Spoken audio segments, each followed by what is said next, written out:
lockdown, hindi ka pwede mag-relax kasi merong papalit at papalit sa'yo na player. So you just have to maximize every time nandun ka sa loob ng court. It's the quality ng mga ngayon, coaches ngayon pareho, Coach Jose, Coach Yuri, quality ng larong hinahanap nila sa isang player.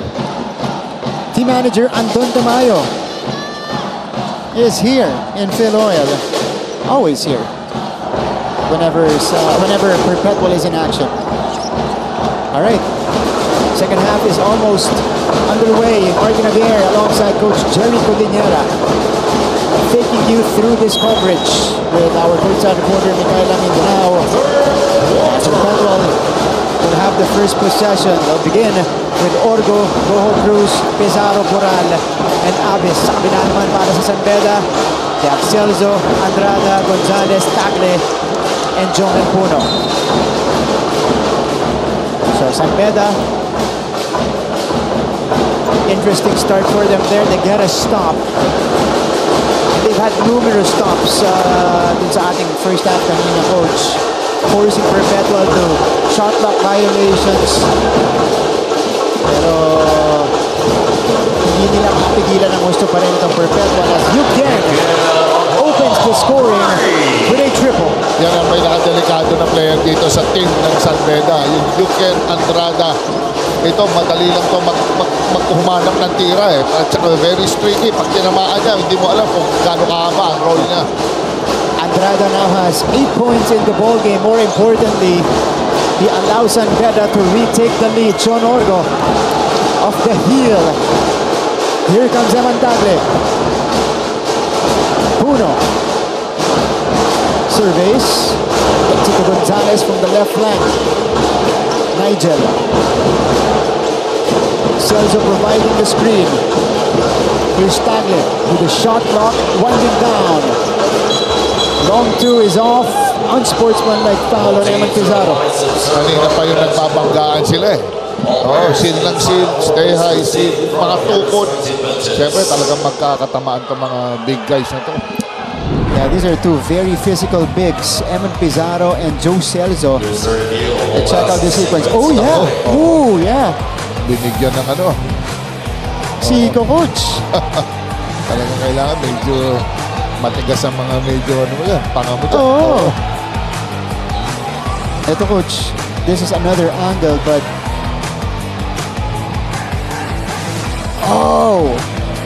that's an elbow to the side of the head neto ni Joe Celso mula kay Eman Pizarro. So I wonder what triggered it. Or was there a trigger at all? Ayan talaga. No, Coach. No man's land dyan. Shaded area. Anything goes. Talaga ready ka dyan. Kailangan dapat naka-mouthpiece ka ng dyan Alam niya ni Coach Jerry kasi siya yung nagbibigay niya noon. Mali na si Coach. Dami na rin tama ako inabot dyan. Ooh. Wow. So it's a disqualifying foul on Eman Pizarro.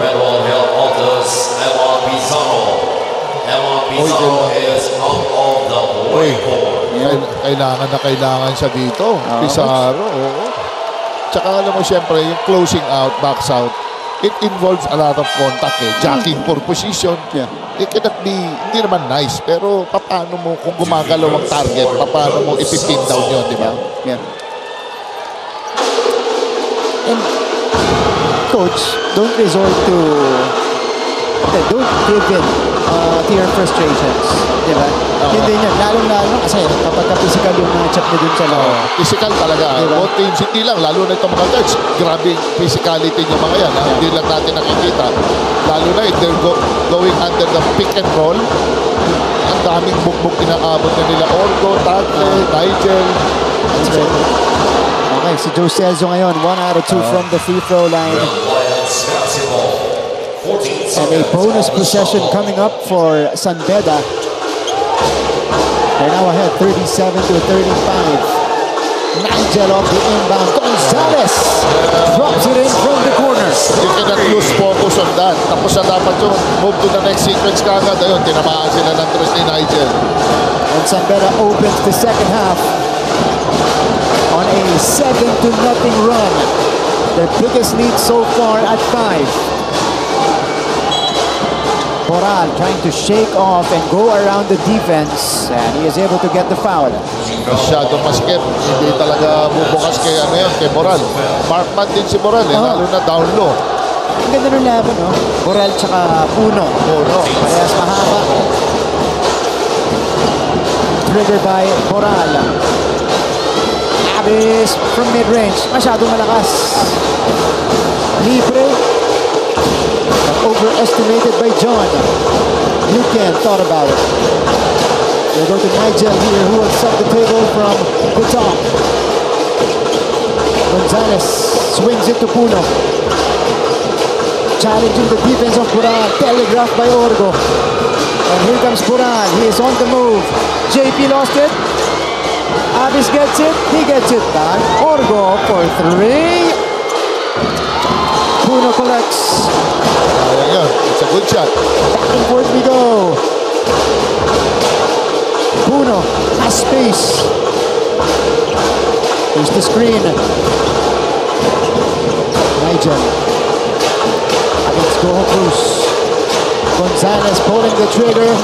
His time comes up short. And John Orgo comes away with it. Now we go courtside from the dugout. Nandito si Micaela Mindanao. Micaela. Individual defense, ito muna ang ini-emphasize ni Coach Yuri Escueta for his team. Also focusing on zone defense while minimizing their fouls. While for the Altas, Coach Olsen's instruction to the team ay huwag ma-discourage pag nakaka 3 points sila. Sabi pa nga niya na mahilig mag-ball screen ang San Beda, kaya prepare to switch anytime. Both teams' priority are their defense in order to gain more momentum. Ito lang muna for the third quarter. Balik sa inyo, Martin and Coach Jerry. Thank you so much, Mikay. Well, the better defense has been San Beda so far. To begin the second half, it's resulted to a scoreless third quarter, at least so far in the first 3.5 minutes. And that ends with a basket from John Abis. Yes, magkakaroon talaga ng mga breakdowns. Siyempre, lalo-lalo na yung mga nangyari kanina. Pero nakita mo, bumabalik. Ito, Perpetual with Orgo. Ang tibay ni Orgo dahil nakita mo yung vision niya, hindi nawawala. So Perpetual finally breaking the dry spell here in the third. Took them a while to get their first basket. Lucan, Nigel from the other side. Same result for Nigel Gonzalez. Ito ang pinakadelikadong tao ngayon dito. Nigel Gonzalez, kahit last year pa to. Deadly to, pero mukhang hinahabaan nila ng oras. Orgo could not counter. Gonzalez now with 8 points. 6 points rather to his name. Puno will drive. Puno will go around the D. Just missed the reverse. There's a foul on the rebound. Ito si Sean Orgo. Here's the feed to John Abis. Yung sinasabi mo, Coach. Heads up play by Sean. But Nigel Gonzalez is feeling it here in the third. Both corners taken care of by Nigel Gonzalez. They now lead it by 6, 43 to 37.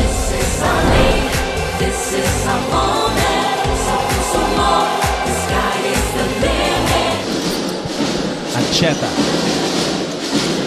Let's see if they'll try to establish Liwag. Enon pulls up for 3. Allen Liwag. What a pass to Ancheta. And Ancheta is able to score. And gives the lead back to Benilde. Miscommunication on the San Beda defense. Capitalize na yun. This is NCAA Season 100 on Heart of Asia. Maraming salamat din po sa inyong panonood online. NCAA Philippines and GMA Sports PH. Cutie Cam this time.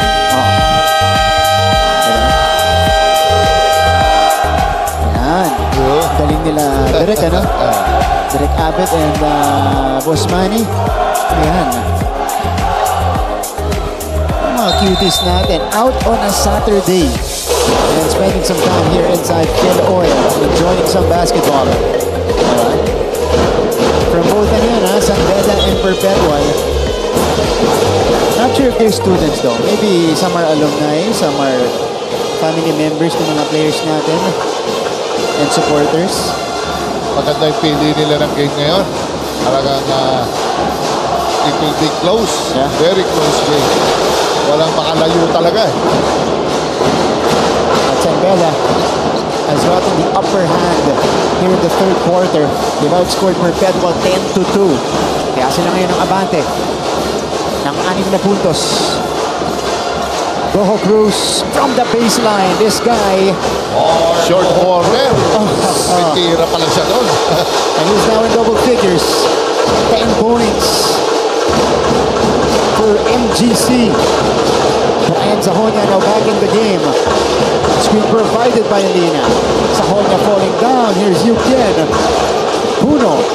Puno will operate. Puno with the separation. Puno drops it in. Big time move. No? Para sa mga skills, ano ko na lang nakikita yun eh. Workout eh. Mga move eh. Jumel Puno now with 12. 6'6" ang height. 6'6", no? Yeah. Goho Cruz. Wala. Toral. Grabe sa kalawit. Kinuha ng kaliwa. Oh, Coach. Tingnan natin to, ah. Here's the swing side to side by Perpetual. Goho Cruz. Under duress from the baseline. Did not matter. Knocked it down. Jomel Puno with a nice move right here. Slide step back to create the separation for a short jumper. Now, it's JP Boral to the free throw line. Boral is only 1 out of 4 from the field. Only 4 points, Coach Jerry. Ano siya ngayon eh? Iba ang gamit sa kanya ngayon ni Coach Olsen. It's more on the defensive side eh. Nilagay siya ni Coach Olsen kanina sa 1-3-1 sa ibabaw. So nag-iba yung guards. Siguro laki nito sa harap ko. Nakakapagbigay ng ibang illusion yun eh sa mga guards. Siya yung pinapabantay, ano? Kaya di man sa opensa, pero depensa talagang doon umaangat yung work rate niya. O, ito na, Chris Pagaran. Ito na yung Chris Pagaran. Coming in for JP Boral. Pagaran. Yeah. Lumaki na naman yung 1-3-1 ni Coach Olsen. 1 out of 4 in the game. Let's see if he can get his rhythm in the second half. You can fake the pass. Astacio connects from long distance. And this is a dangerous Red Lions team. They've now nailed 12 triples in this game. And a good clip, Coach, 12 out of 25 for 48%. 3-point shooting. Boral counters right back with a 3 of his own. Pero isip ko siya doon. And si Abis pala, Abis. Oo, Abis. I correct myself, that was John Abis nailing the triple. Ball is tapped around, Orgo, forward, Pagaran, all the way. Kung di athletics Pagaran, error yun. Nilipad eh. So Perpetual turns it up, and they quickly get back at San Beda. They trim the lead down to 2.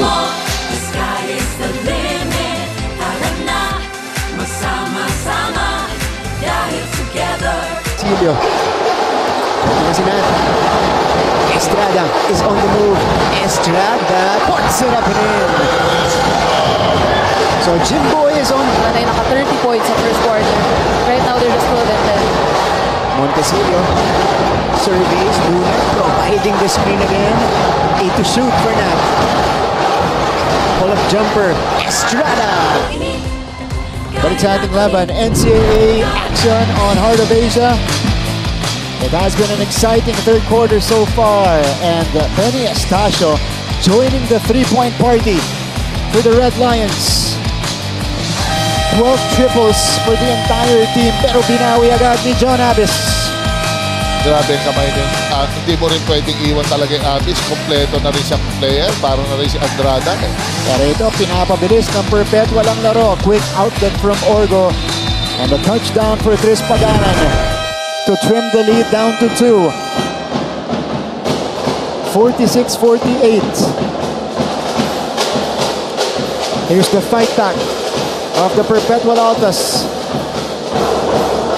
Balik sa small yung San Beda Lions. Medyo payosing, Zahonia. This is a good chess match and shuffle of players mula sa ating magpinsan na coaches, Coach Yuri Escueta and Coach Olsen. Oh! Zahonia retrieves. Muntikan. Brian. Payosing. Songkuya scores. Itong value ni Payosing, pumapasok sa loob ito sabay drop pass. Good action from San Beda right after the timeout. John Abbas. Nunez could not handle it. Here comes Penny. Payosing. Go back down and Goho Cruz. He'll take on the rookie. Payosing. Spray. Sahon niya. Wala. Ball is tapped. It is with Sean. He does not have the number, so he will wait. Retreat muna dito si Sean Orgo. Goho Cruz is out of position. Abis. Pagaran. Orgo pinag-isipan. Not the best look. Abis will put this one on the floor. Air pads for three. Off the back iron that time. Ito na si Payosing. Payosing weaving through the traffic. Sahonya sidestep. What a move by Brian Sahonya. Sahonya now with 5 points. Only the second field goal for Brian Sahonya. 2 minutes left in the third. Goho Cruz. Sean Abbas. Wala. These are all contested shots taken by Perpetual.